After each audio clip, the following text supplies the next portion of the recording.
What's up, boys and girls? Lambo here, and today's video will be the very first Pepega Tuesday video where I'm gonna look at subscriber replays. So these are Twitch subscribers, not YouTube subscribers, where they have a chance to send in their replays, and then I will go over them, analyze them, and then afterwards I will answer questions. Overall, usually during those videos I will always talk about the mistakes and the specifics that they asked me to look into.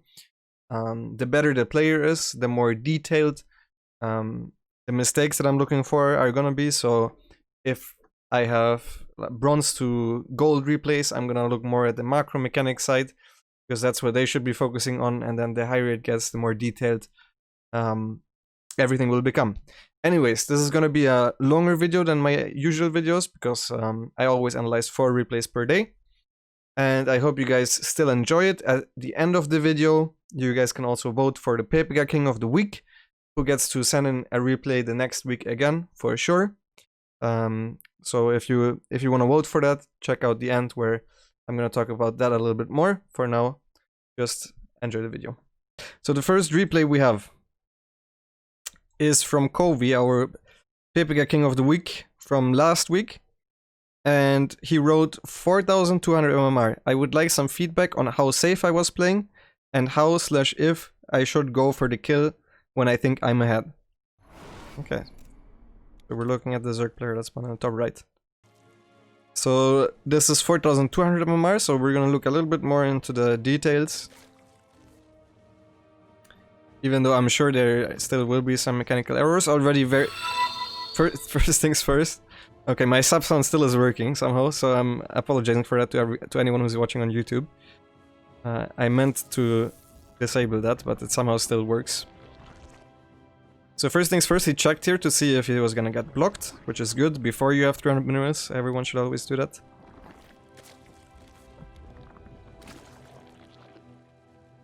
Usually against Protoss, I prefer just rallying the drones one by one, but rallying them all can help you defend against 2 chrono boosted adapt, so that's not necessarily a mistake, that's just a difference of play. Now there are 3 drones here. Oh my god. Oof, juicy.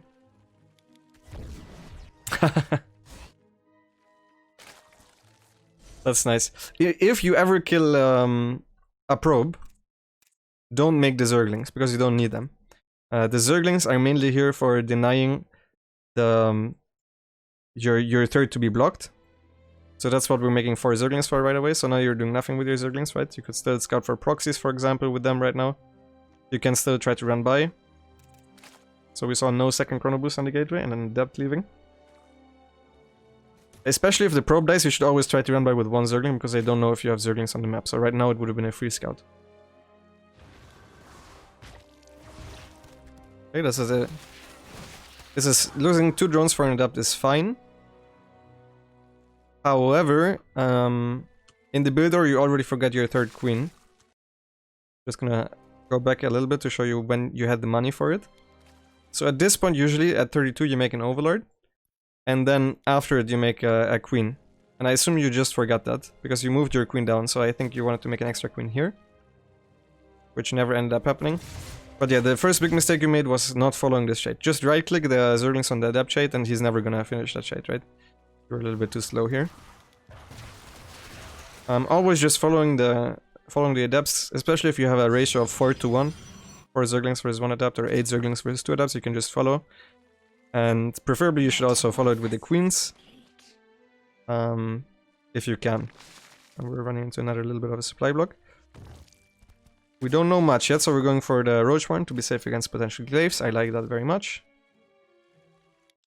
Usually, since you're not scouting, I would love to see a ring of vision with the Zerglings patrolling around your opponent's base, so you wouldn't miss an Oracle, for example. Even if your opponent goes for a straight warp gate, which this was not, by the way. That this is not the earliest possible warp gate.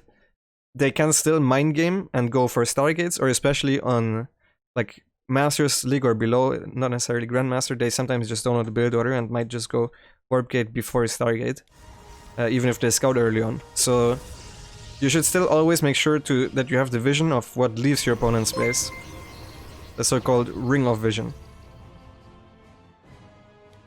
I think the music is still a little bit loud. I'm gonna tune that down a little bit. And thank you very much for the raid.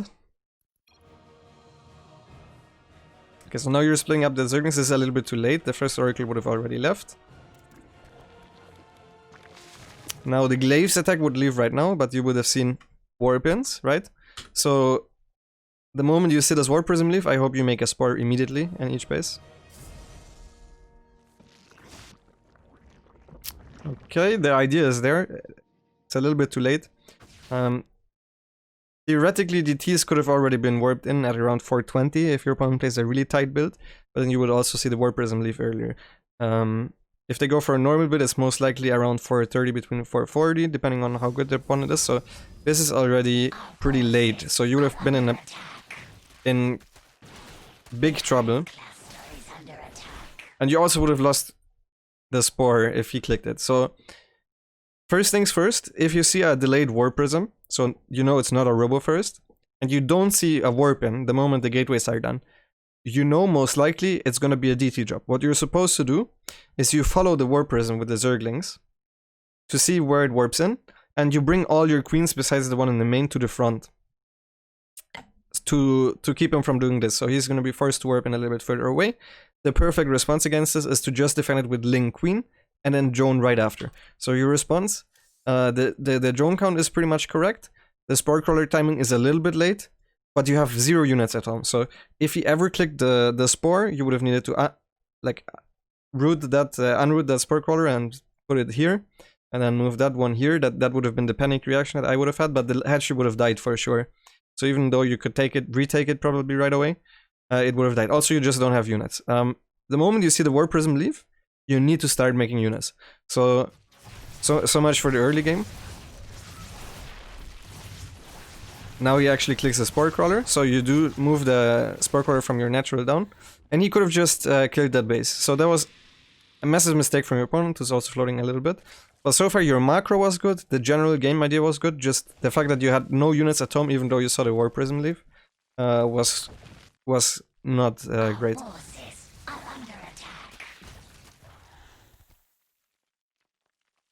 Okay, so you're going into Hydras, that's fine. I personally would have loved to see no tech yet, because your opponent didn't show a third base, right? So at this moment, just going Roach Ravager is good against anything, because he can either attack, and you will have the perfect army to deal with it. Any 2-base islands, Roach Ravager, that Protoss can do, unless it's some sort of air all-in, if that exists. The best army composition you can do is just to make Roach Ravager Ling. So adding the Hydra then is a little bit questionable at this point as well. But yeah, also it's also good if they just take a super late third base, because you're just gonna overwhelm them. You can pretty much just max out on Roach Ravager and attack. They don't have oracles when they play this sort of style, right? So you can just simply move out with Roach Ravager as well. And now we're floating a little bit of minerals. That's fine. Usually against a DT drop you can go to 66 drones and hold all the 2-base islands with Roach Ravager, by the way, if you have a good early game. So if you're saying to yourself, okay, this was not the perfect early game, you adjust your drone count. So I would have went blindly to at least 60, because I think your defense was still fine since he didn't kill the hatchery, nor did he kill too many drones.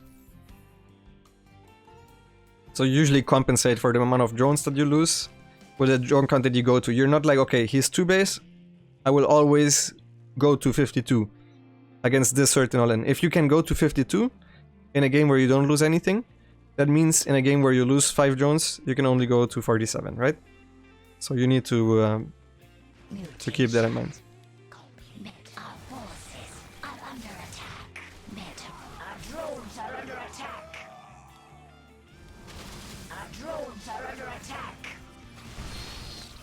Okay, we're doing a little bit of a pressure here.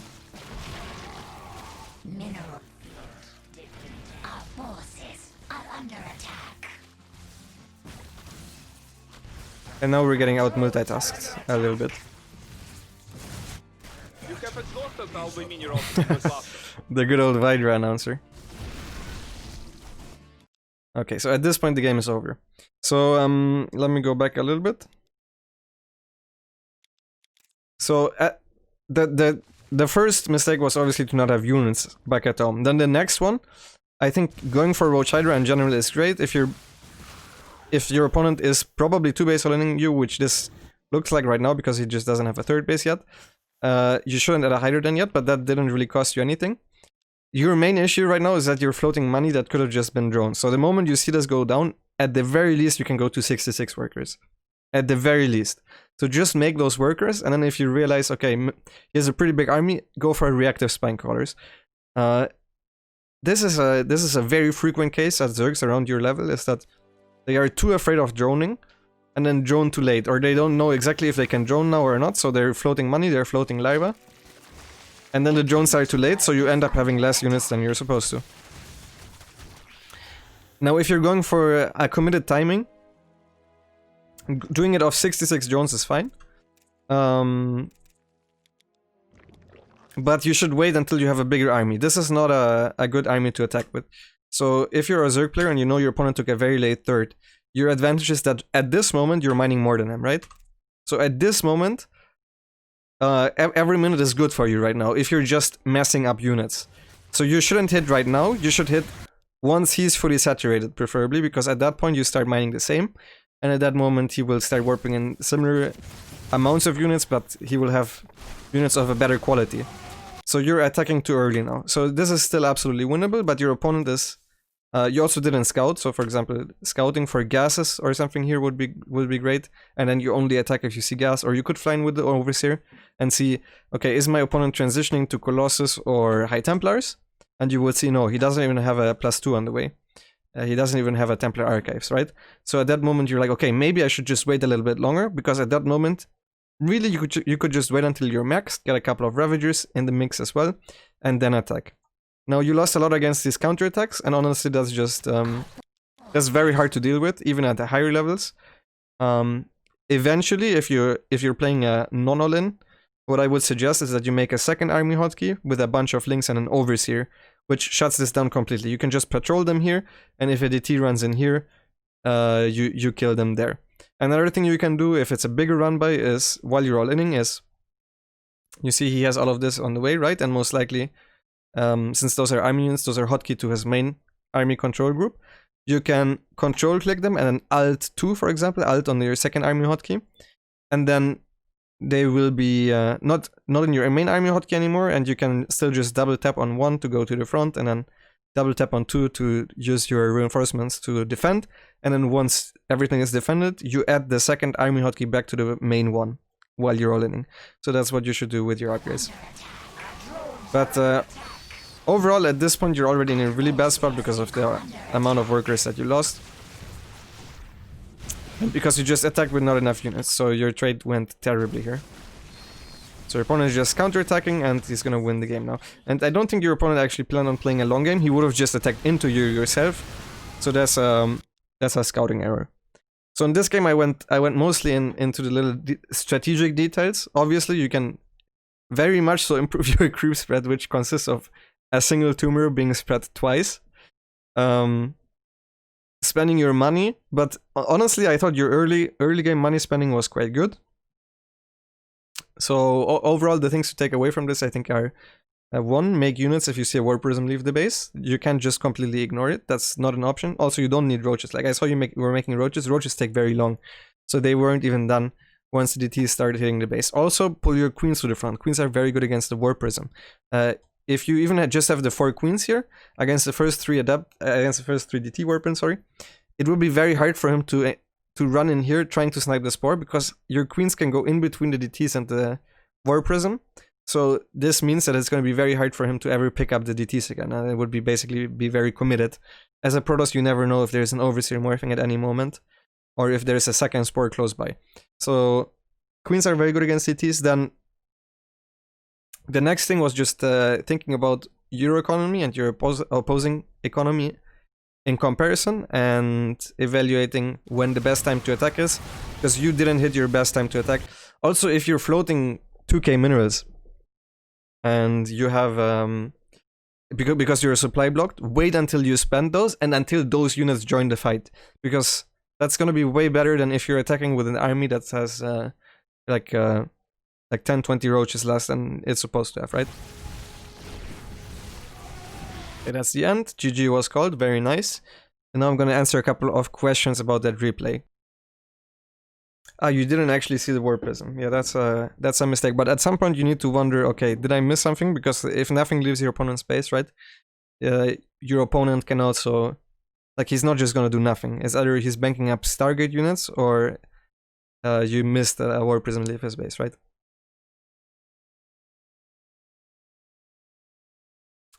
If I didn't see the War Prism, as I actually didn't, how can I be ready regardless? You can just blindly make units and prepare for stuff. So at some point you can just start spamming Zerglings, which are decent because they can run by against all ins, they can try to pick off probes that are trying to take a third base or adepts. So if you're ever really unsure, in doubt you can make some units, but usually you should not miss the War Prism, it's pretty important. So the first replay we're gonna look at, the next one is also 4200 MMR. It will be a replay by Broketail. And he wrote 4200 MMR looking for advice and for help prioritizing what I should focus on improving and methods to go about it. Okay. So this is a high diamond versus low Masters League game of ZvT.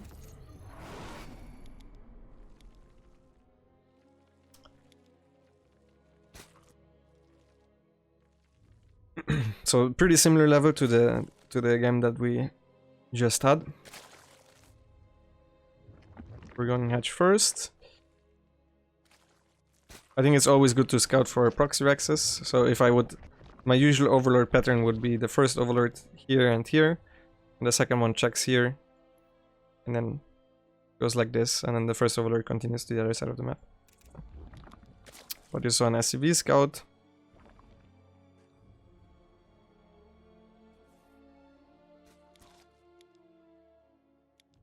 Okay, pulling 2 off gas after 100, that's very good. This is actually, the first thing is, he did too much damage here with the Reaper. So one thing that you guys need to know about the Reaper dance, I'm gonna make a YouTube video about this as well, is it's all about fake attacking the Reaper. So he starts kiting back, and as he kites back, you already run away, so you get a lot of distance between the Reaper and yourself. So doing that away from the drones, obviously, because then he can just switch targets, is very key on not losing any Zerglings.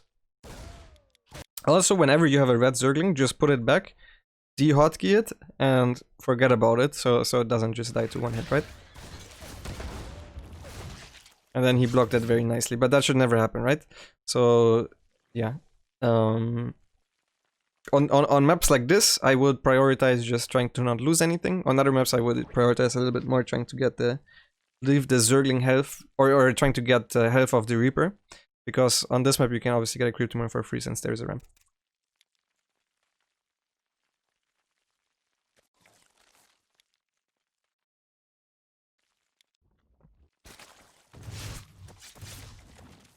Alright. That Reaper should have died for sure, but I like that you searched for it, but there were Hellions in position. I noticed that a lot of you guys are sending 2 overlords to the other side of the map.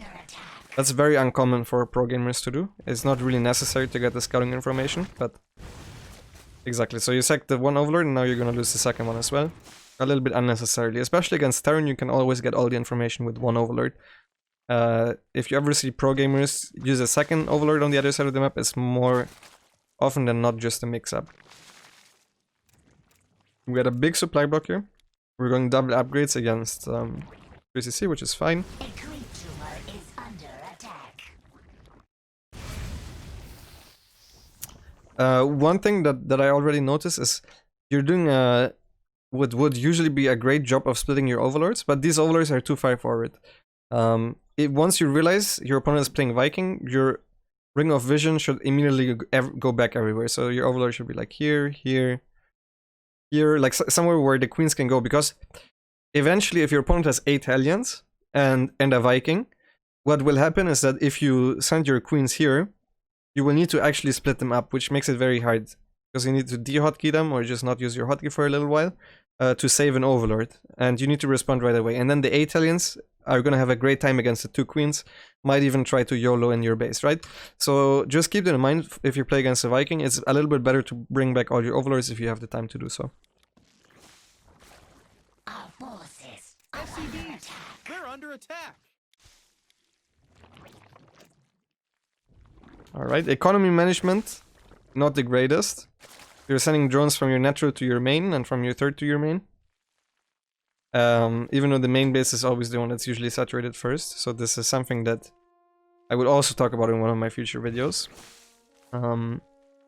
Mainly because I saw Hirestem still do it and he's Grandmaster with his Stoic, or barely, or maybe a little bit below. But other than that, you're going to 66 drones, taking a 4th base, so everything is going well so far. Creep spread is definitely lacking for the amount of pressure your opponent has been applying. A lot of supply, a lot of supply blocks. So that's one of the main macro issues that I've noticed. You're also floating a lot of money now.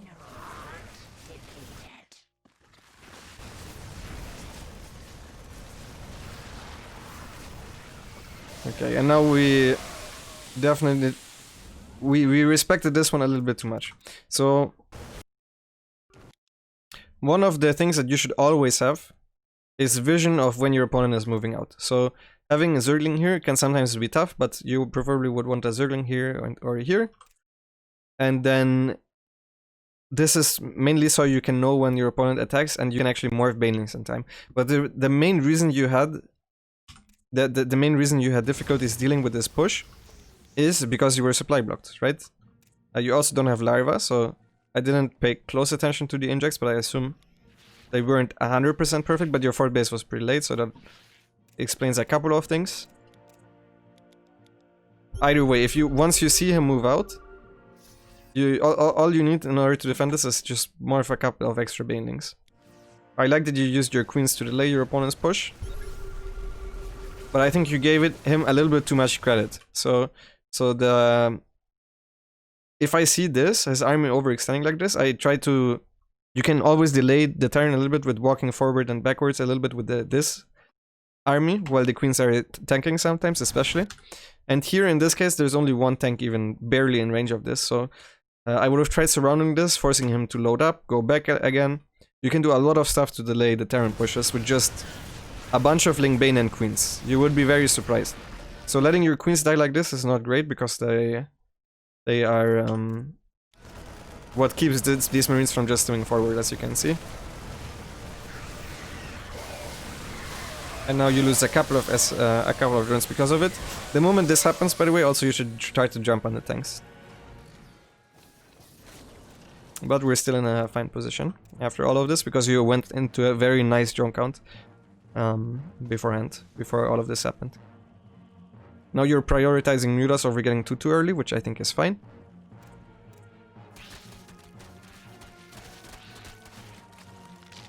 So definitely the first thing that I would focus on, if I was you right now, would be overlords for the next couple of days.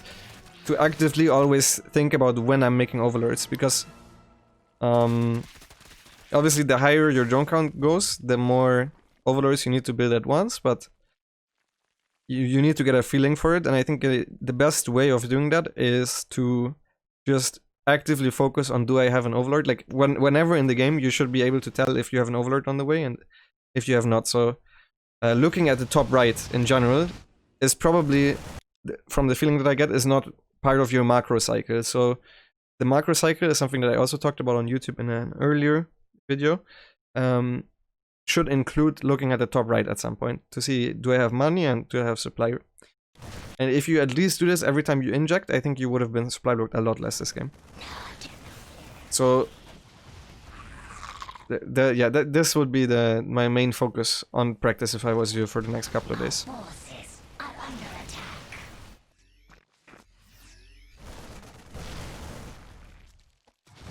Our forces are under attack. Mineral field depleted. Mineral field depleted. Alright, definitely spending the money here would be great. If you, I thought you were floating larva, but yeah, there's actually no larva. Our forces. So if you have problems, injecting your macro hatch in the main base, one tip that I would give to all of you, and I think you guys should do this in general, is put your macro hatch in between the bases, and then stack a couple of injects with your creep queens. And then you can, this queen can just go back to just injecting this. And if you want, you can also stack this, but right now you're having a little bit of a larva problem because of the injects, right?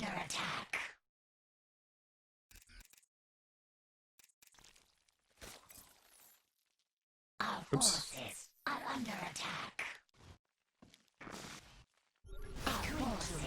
And now we lost all the mutas without looking at them, didn't we?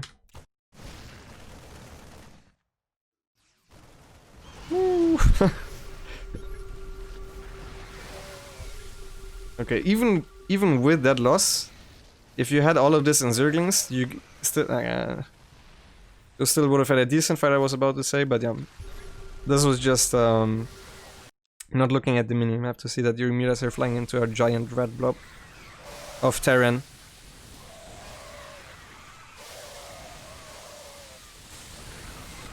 I assume you looked at that army, right? Okay, so definitely engagement taking, also something that you should always come from two sides. Even if you think the game is over because you just lost your mutas or something, this is definitely not over, and Terrans, even in Master League, still mess up their splits very frequently, so make sure to always get a concave. Another thing you can do is try to tank, especially against Marine tank, you can tank the tank kids with the queens. And if they don't retarget, they will just keep focus firing on the queen. So if you get a transfuse running there, you will waste a lot of AoE damage. So that might make the difference in a fight between winning and losing that fight. Especially with how banings work, where they sometimes barely connect and barely don't. But now we're pretty much that. So if I was you, I would definitely try to include learning the macro cycle. So maybe just starting off your day with going into a custom game for 12 minutes and focusing on the mechanics, injecting, since you're already pretty decent at everything, right? But still the injecting can improve. Cruise Pro was hard to tell because you lost your crew queens earlier. Not getting supply blocked. So injecting and not getting supply blocked were the two main ones here. How you took the fight was not amazing, but I don't think that's what in the end cost you the game, and that's not the main thing that I would note. I think is mainly the fact that you always had less units than you were supposed to have, which was the main reason you lost this game. So, and yeah, just losing the mutas, that kind of stuff can happen, right? But that's not something that you can specifically practice, that's just multitasking where you switch around. Eventually, once you get better at the macro, as I said before, every time after you do all the injects and maybe crew spread, you look at your mutas to see what's happening there. But I think the more you play, the better you become at this. I don't think you need focus practice for that specifically. But I thought your game plan was fine. I liked scouting. I don't really like sacrificing 2 overlords, but I don't mind it if you think it's good for you personally. If it makes it easier for you. Now, once the Viking is out, I think you should put back your overlords a little bit. Going to 66 drones, then making a couple of units was fine. The attack didn't come, so you made a couple more units, drones. That drone con also was fine, but the fact that you didn't spend your money in the end cost you. Okay, so do we have any questions? What is the meaning of taking a concave? Yeah, a concave is basically an arc, so doing this. But in general, what Zorg wants is always to go for surrounds. So you always want to come from as many angles as possible to have, because you have melee units, right? So more of your units can attack immediately, and at the same time your opponent can't stutter step into one direction and run from you. So I will show the earlier fight, especially the very first fight already. At that moment you can do so much with how you take the fight. So even though there was some macro mistakes at this point, and I'm just gonna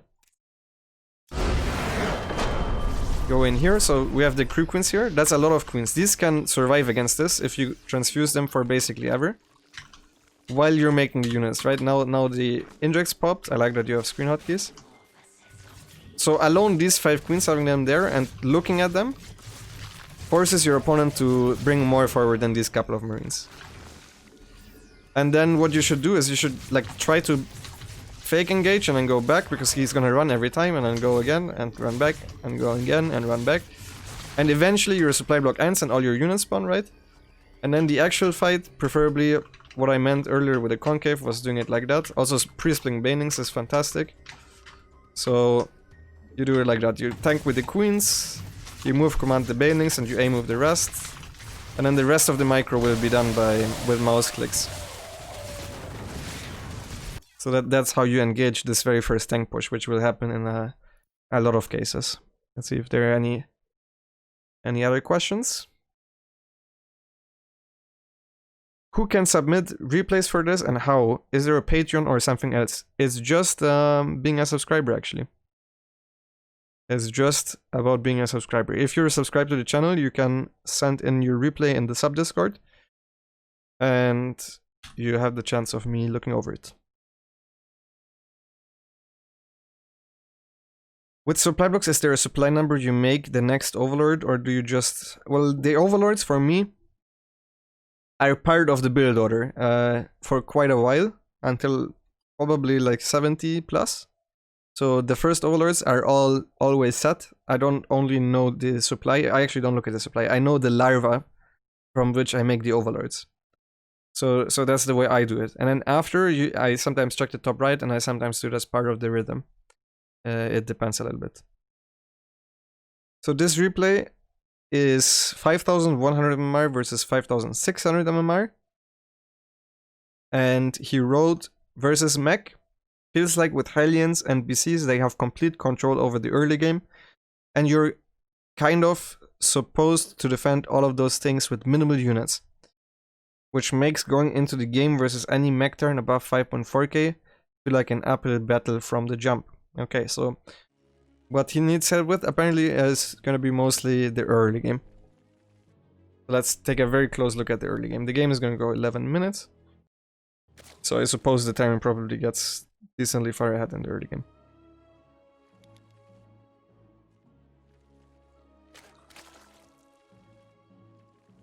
Now this is already a little bit higher of a level than the last two replays we watched. So we're gonna go more into the details of timings rather than the general area of mistakes. Like we're getting close to GM at this point.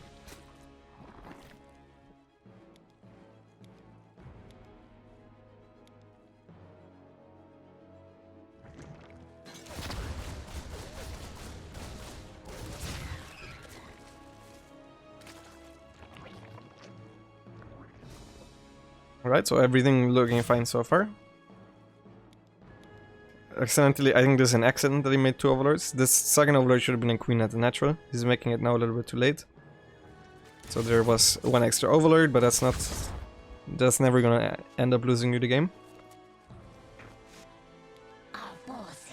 Just drones so far, and now we're sacrificing the overlord into our opponent's base. Let's... Okay, we did not really look at it. You're making a roach warren, so I think what he noticed is that this tech lab was building at the starport, right? When he took a look over it. This always means Battlecruiser. So he's looking at it now. And this just means that the starport is making the tech lab. Because this thing is pulled down, so it's not the same as if it was just landing, right? So at this point you should know it's Battlecruiser opening, and I like the roach warren as a response to that. We had a little bit of a supply block. This happens very often, by the way, if people make too many overlords at first accidentally. That because they're like, okay, now at least I can just focus on making units. They're getting supply blocked right when that when they reach that limit.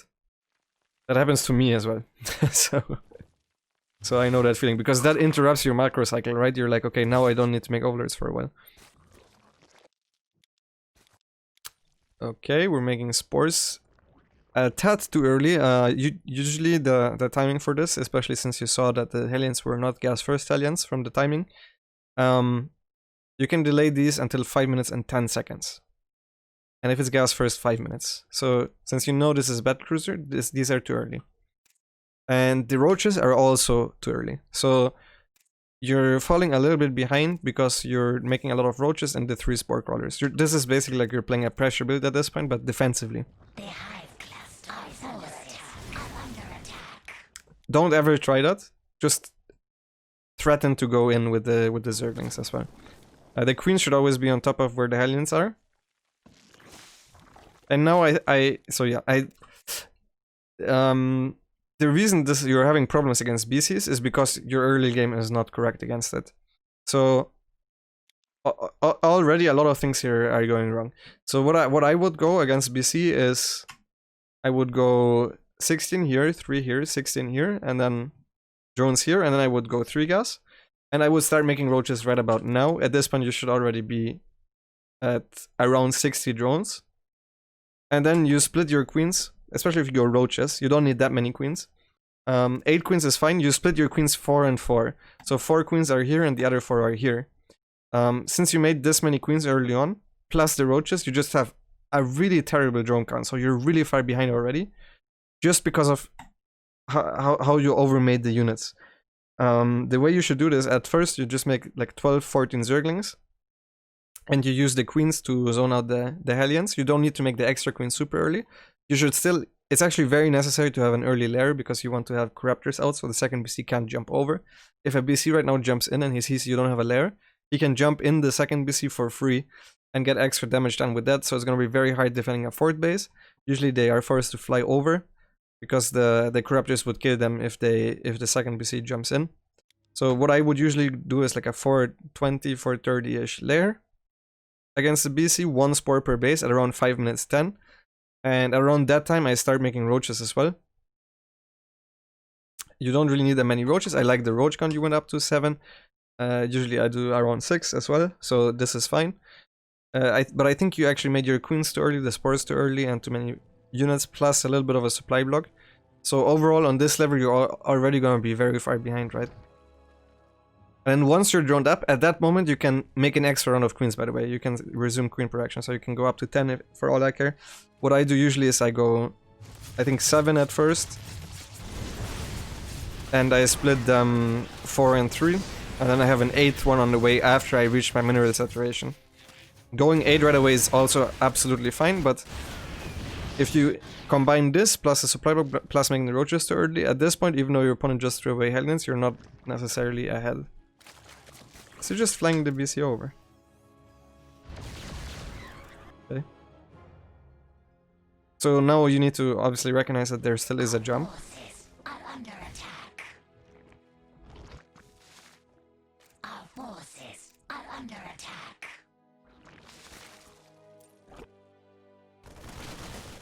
That was a very nice move with the roaches. Usually this roach move out should happen mainly when the BC jumps in.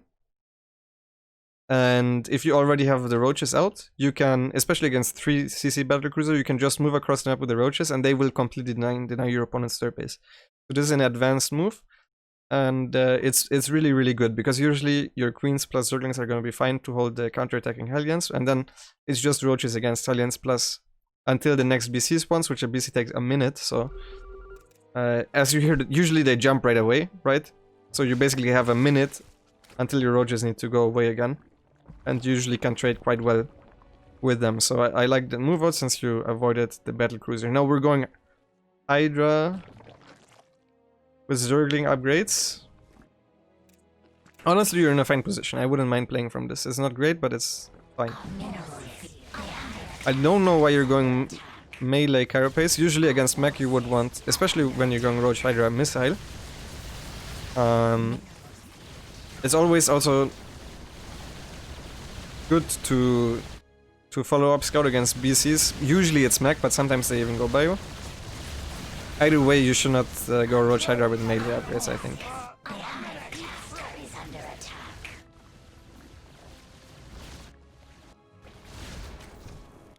Also, Hydras are terrible against BCs. Absolutely awful. You should not make Hydras against BCs. You need Corruptors. It's very, very important. Especially the higher you get, like against GM Terrans, which I assume is your goal to reach GM soon, right? Since you're already pretty close.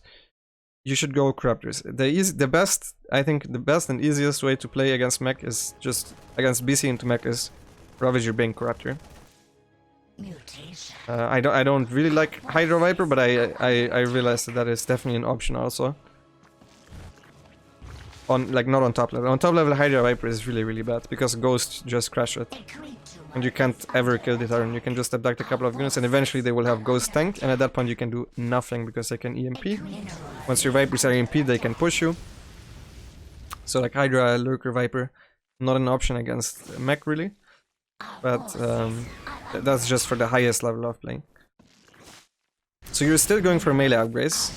You're gonna need to explain this one to me after, because I don't really understand that. Your melee units right now are 18 Zerglings, whereas we have 16 Hydras and 7 Lurkers, and 12 Queens.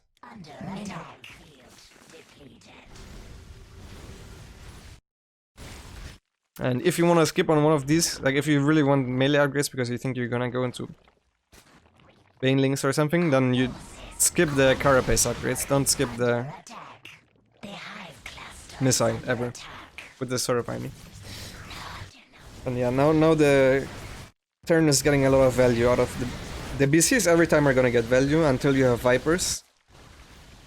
And you just need such a huge amount of supply to respond to them if you don't have Corruptors. Corruptors are great against 3 BCs. If you have 10 Corruptors, he's gonna need to Yamato and jump out.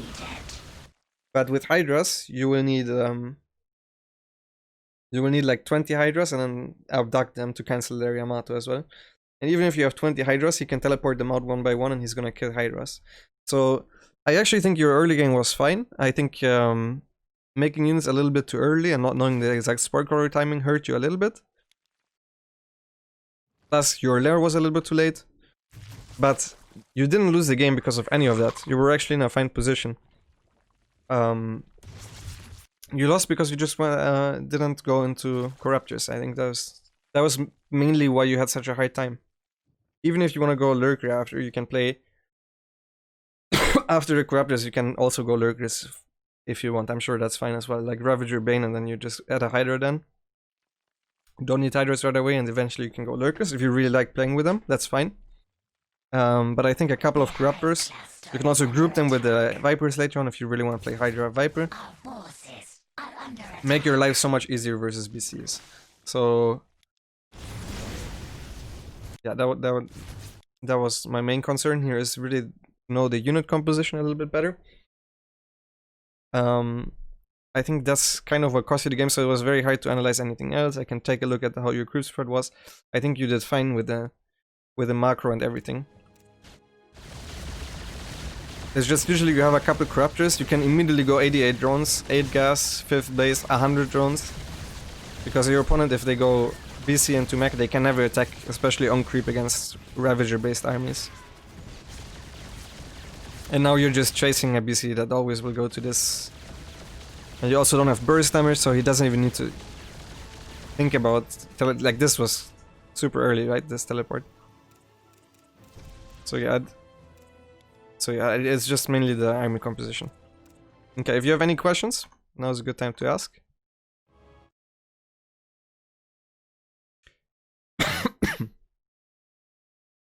Aren't you just dead if you go blind Corruptor versus BC and they go bio follow-up? Yeah, that's why I was talking about a follow-up scouting. Usually what you do against the Battlecruiser is you morph an Overseer the moment your lair is done. And you just fly that in. And there is actually no way that you can hold it because the BC will be behind the Overseer usually. So you will always get confirmation of what happens. Theoretically, you can also just scout with a Zergling. For example, you could have scouted with a Zergling at the 3rd base and you would have seen that there would be 2 geysers. But either way, you would want to go Spire. If it was 1 BC into bio, you would want to go Muta instead of Corruptors. But the Spire would still be the correct response. You still wouldn't want to go Hydra Bane usually. Because it just makes it so much harder to respond to this BC correctly. With the first Overlord Scout, what would be different to Cloaked Banshee? I will show this. This is very easy to demonstrate. At 4 minutes... 4 minutes is when the first starport unit usually is out if it's a Viking or a Medivac. If it's a Banshee, it's around 20 seconds later because the starport needs to lift and then land on the tech lab that the barracks made. But if they go BC, they don't need a tech lab on the starport right away. So what happens is that the starport just makes the tech lab itself, so the barracks can make a couple of extra marines to try and deny a scout.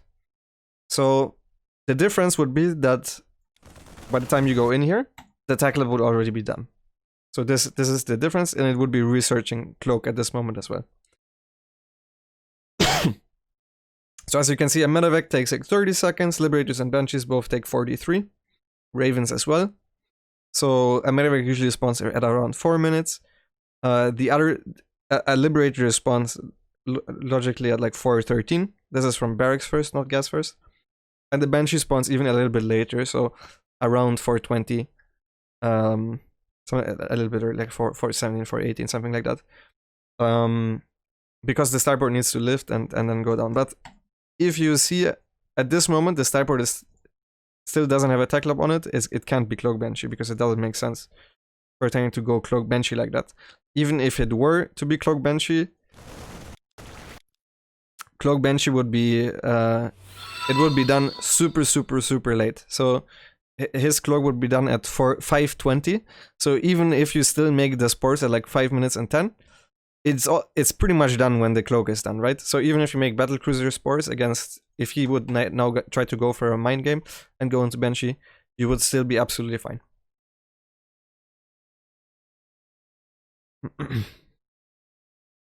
How can you scout that it's BC if you don't see the fusion core? In your Muslim game today, you didn't scout anything. How would you know?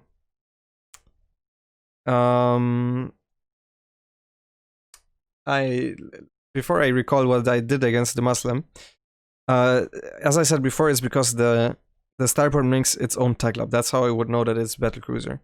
But also by the lack of a starport unit, you can know that it's a Battlecruiser.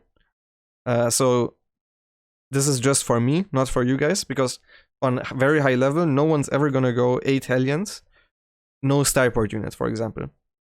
Whereas if they're gonna go Battlecruiser, they're never gonna stop at 2 Hellions, which I think the Muslim just was on the map with 2 Hellions.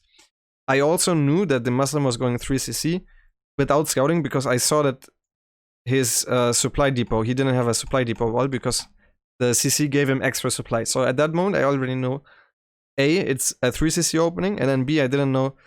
I knew that it was not a Battlecruiser because it's 3cc and he only was on the map with 2 Hellions, which he wouldn't do if he was going Battlecruiser.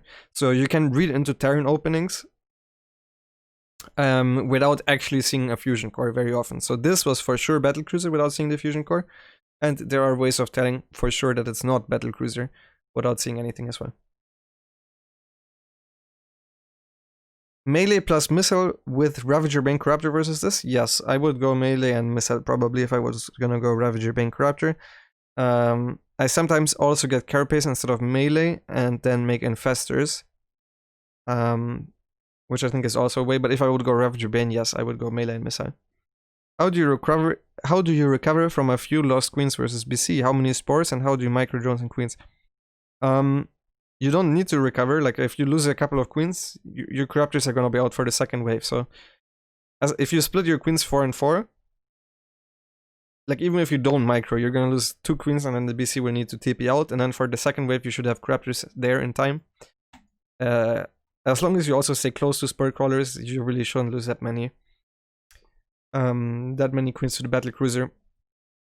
As well as especially once you have the roaches out, you realize the Battlecruiser is TPing in here, you can move a couple of extra from your creep queens, like from the 4 queens here to the main base, because now you have the roaches to deter the Hellions, right? The reason you need 4 queens at the front still is before the point where you have roaches. Sorry if you answered, but what about mutas? If you're already committed to Lingbane mutas, simply switch to corruptors.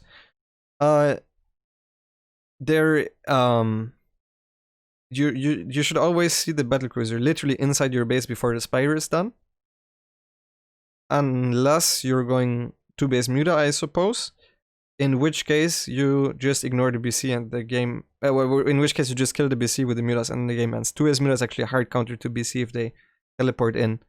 But no, if you're already committed to mutas and then you realize it's mech with Battlecruisers, which won't ever happen, honestly, because Aspire takes a very long time, so the Battlecruiser will always jump in before that point. If you're already committed to Lingbane Muda, at that moment you should stay at Lingbane Muda. This should only ever occur though if you're already going 2-base Muda, like an insanely fast Spire. I thought Carapace is pretty useless versus Mech. Yeah, it is not that great. It's mostly useful versus like Hellion attacks. But in most cases it's not that great unless you're going for Ultralisk. Alright, so this replay is from Yiren, and he says, I don't know how to deal with this. Don't have a real follow-up. Game before he cannon rushed every expo I took, and I failed with the Ravager Roach attack follow-up. This attempt was just as bad. And then said it wasn't a taxi on purpose. Yes, I know I didn't GG, but the salt was real, feels bad, man. And the replay is called Cannonrush ZvP 3.7k. You don't need to apologize for not GGing. I think a lot of Zergs will feel you, especially after a Cannonrush game. Even though I don't endorse that behavior.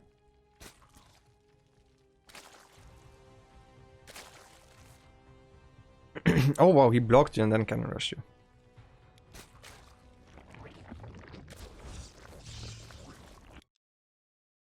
Okay, so I don't know what this is, but you can Cannonrush here with 2 pylons, and there's nothing you could have done.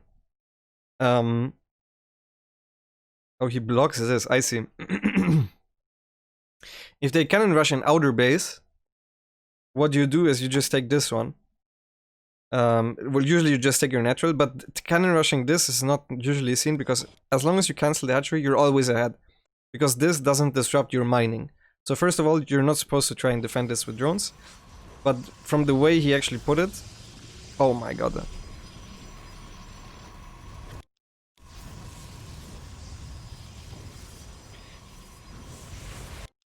Okay. There's a massive mistake. So I was about to say, from the way your opponent cannon rushed, pulling drones was fine because it was a pylon in the middle of nowhere because he doesn't know the location. You can actually cannon rush this safely here with 2 pylons, and pulling drones would have been a massive mistake. So at first I'm gonna go over what would happen if your opponent actually was good at cannon rushing and knew his locations. You should have cancelled the hatchery, retaken the base here, and if he, by the time he tries to cannon this, you can follow with 1 extra drone if you want. If he tries to cannon this, you clear it with Zerglings because your pool is gonna be done. It's very, very simple actually. Meanwhile, he will have literally nothing at home because he invested into a pylon, an extra pylon, and he will have to finish this cannon, otherwise you can just take that base later on and eliminate the pylon. So you will have already spent 350 at the very least. Most of the time they're gonna let both cannons finish, if they're Pepegs. In which case they would have invested 500, whereas you just cancel a base and then retake this. And this doesn't even, usually if there's cannons here, right, you can't transfer your drones over. And you didn't even cannon rush your natural location, so you can still have a nice 3-base setup. So that's what you should do. And now you did a massive mistake. For absolutely no reason you attacked that pylon. You could have just sent, if you attack a cannon with 3 drones as it's building, you kill it in time. Cannons have less HP than pylons. Pylons have 400 HP and cannons have 300 HP. This makes a massive difference if you're attacking the building with a unit called a drone, which does 5 damage per hit. A massive difference. Excuse me. So this is 20 extra attacks that the pylon needs compared to the cannon. So what you should have done here is you attack this with 3 and this with 3, and I would have pulled that extra of 3 drones, which is what you're doing. And the game would have ended. You would have won. So very, very rarely is it correct to attack pylons, especially if the cannons are not walled. There are some circumstances where attacking the pylon is correct, but you need to learn those. And more often than not, just attacking the cannons, especially if they're out in the open, and I will repeat this once more, is always the safe play because you can actually out DPS them with like 3. If you want to out DPS a pylon that's building, you need, I don't know, like an insane amount of drones because a pylon also builds quicker. So you should always try to focus on cannons. Cannons take longer and they have less HP. So they're always the target to go for. So yeah, you mess this up by attacking the pylons.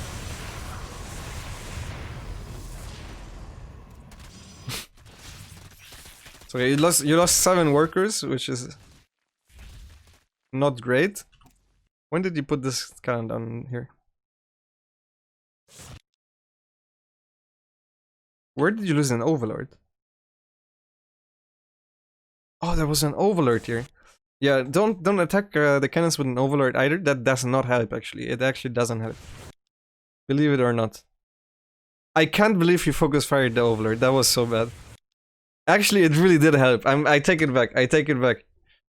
I don't even think you would have killed the pylon if you focus fired the drones one by one.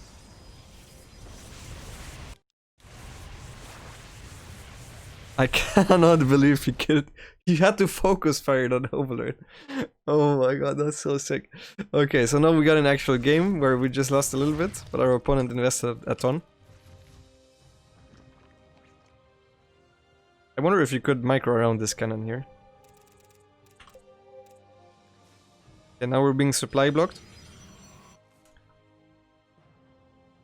So yeah, against this you don't need roaches or something to clean it up, just doing it with links a little bit later is fine. You're gonna be supply blocked again, I can feel it. Yep, 36 out of 36.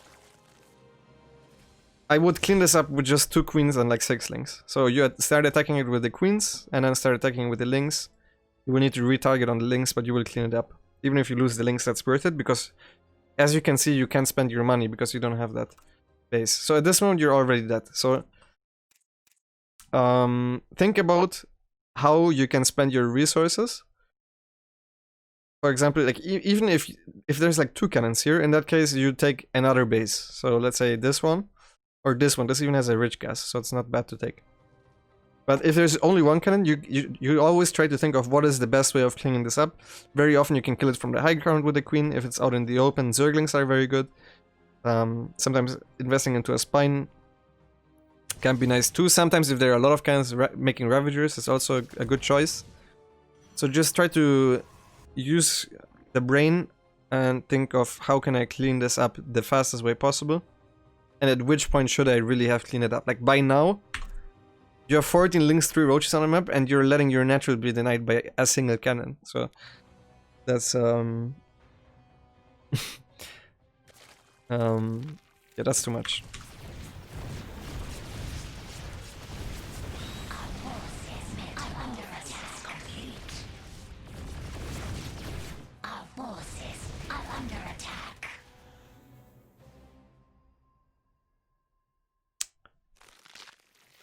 So I don't think the rest of the game should be too relevant because you're pretty dead. But I mean, there's a lot of micro errors as well, right? So not spending your money. If you guys have this amount of money, don't make zerglings. Even if you think zerglings right now would be great, please invest it into roaches. If you're struggling to spend your money, you just made 24 zerglings. There should have been 12 roaches. Yeah. But there's actually no way that this can work, even if it's 12 roaches. So there we see it, leaving without GG, a lot of floating, so definitely macro could be improved, but I think that doesn't really show how your macro would be in a normal game, because you like, especially if you're playing with screen hotkeys, it can get messed up very easily if you don't get to take your own natural base. So first things first, I will just say this one more time.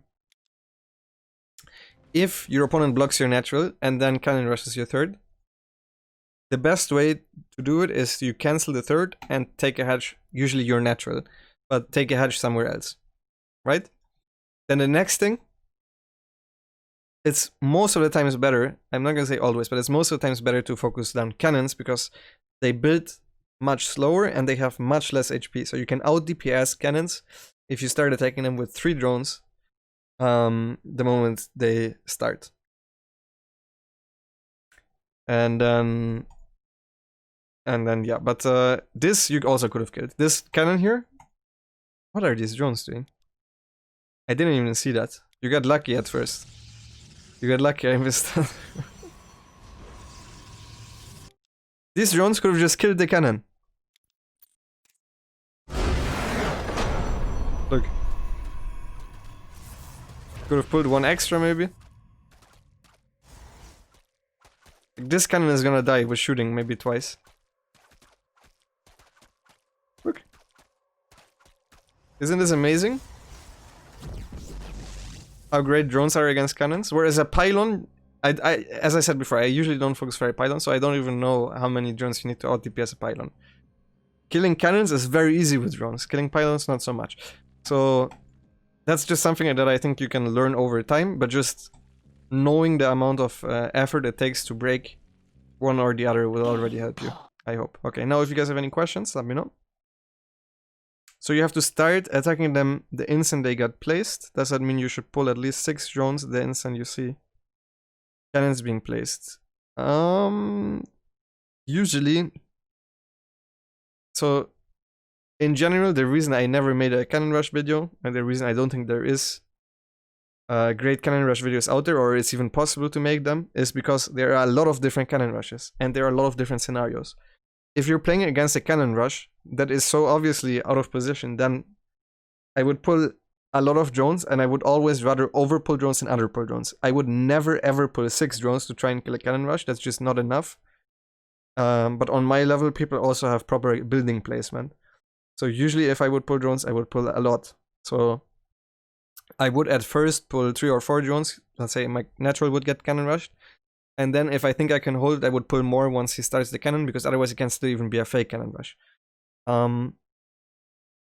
You should only ever pull drones if you're sure that you can defend it though. So if your opponent puts a pylon somewhere where it looks like he can wall in a cannon with other pylons, pulling your drones will make the game so much harder for you, because you will realize on a lot of maps there are great cannon rush locations which you cannot defend with drones. For example, on this very map, Game resumed. you can have a pylon here, and then you can fit multiple cannons here and wall them off with 2 pylons. You can't do anything against it with drones. Nothing. You can drone drill however much you want. You cannot defend that one with drones. I would never pull a single drone to try and defend this. Well, I would, but so what I usually would do is I would pull that drone to force him to make the extra pylons to spend some more money, and a second drone so I can take the 3rd hatch. So I would already go to the 3rd hatch location with that drone, and then I would cancel that, as I said, the moment I see the cannon start, so it's not a fake cannon rush. And then I would follow this drone probe here to make sure it doesn't get this location for a cannon rush. Or if you don't want to deal with this, it would be this one, but this is high level cannon rush stuff where I assume my opponents know the correct building placement. If you guys see a pylon here or something, or here, like in the middle of nowhere, yes, pulling drones is fine. Always rather pull more drones than too little, because if you hold it more often than not, you're just very far ahead. Alright, so that's it for today's video. If you guys also want to submit your replays, you just need to make sure that you're subscribed to my Twitch. You can subscribe for free with Twitch Prime, or it would be a $5 or euro, wherever you live, paid subscription fee. That's one way also to support me. Just in general, if you want to check out my Twitch, that's cool. I always do this analyze segment on my Twitch stream on Tuesdays at around 5 to 6 p.m. It will always be around that time. So if you guys even want to just check that out to watch me analyze other people's videos, you can you can also do that, and then you can ask your questions that I always answering right after as well. So if you want to be there live, it is on Tuesdays, as the title would suggest. And then the last thing I wanted to talk about is that there is a voting for whoever you guys think deserves to be awarded the Pepega King of the Week, which could just be whoever's mistakes resonate the most with your own gameplay, or whoever you thought was made the funniest mistakes, or who basically was the biggest pipek, right? So I'm gonna leave a link for a straw poll in the description below, so you guys can vote, and the winner of that will be able to send in a replay next week again. So thank you guys all for watching, and see you guys in the next video. Bye bye.